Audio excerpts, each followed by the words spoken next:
Hey everybody, I'm Steven, I'm KJ. and we're here to talk to you about effective parent communication. What are some ways that we communicate with parents, especially early in the school year?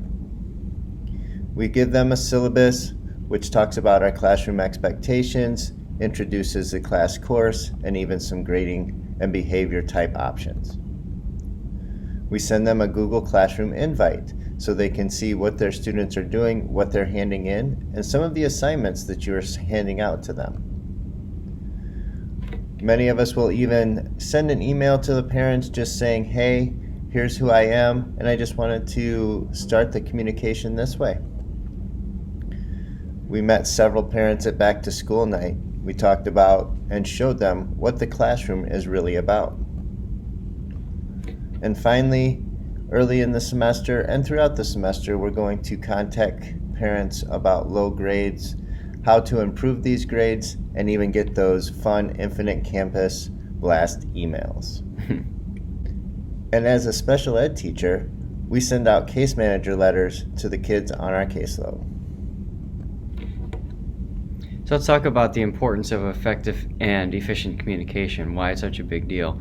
As many of you guys know, Progress 1 is now, right? So it's important to make sure that we have this two-way communication environment with the parents so that they feel that they're a part of the process of their students' learning. And I think it's really important that the teacher and the parent, we're all on the same side here, right? We're trying to do what's best for the student so that that student can learn and grow and achieve. And by communicating with parents early on, especially building those relationships with them, you start forming a unified team where we all feel like we're going through this together. So here are some ways that we are able to create a unified communication with parents. First, the Infinite Campus class messages. These create about grades, grade reports, and they're sent out to parents. These messages are often created for missing assignments, incomplete assignments, and those types of things as well.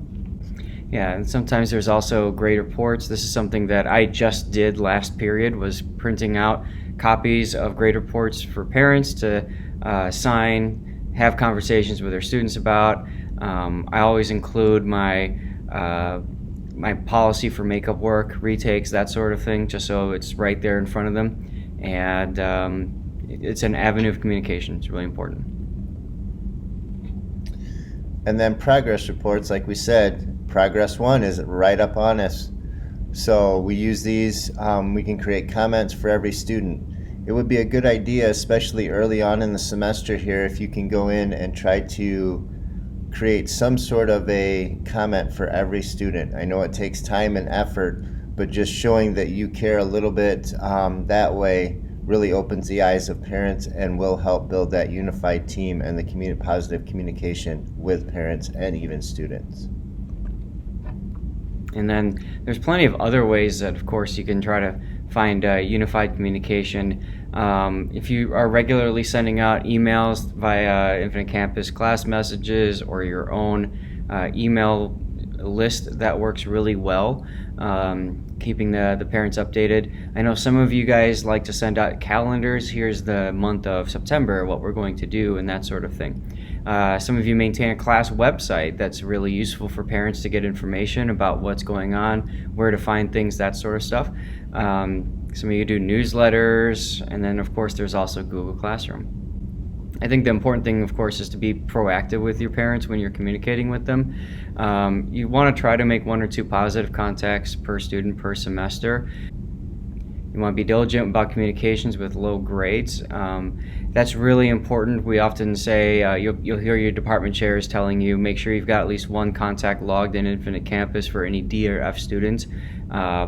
Some of them might be telling you to do that now. Some of them might be saying that next progress period. But just like in the medical practice with professionals, catching something early is usually the best way to treat something.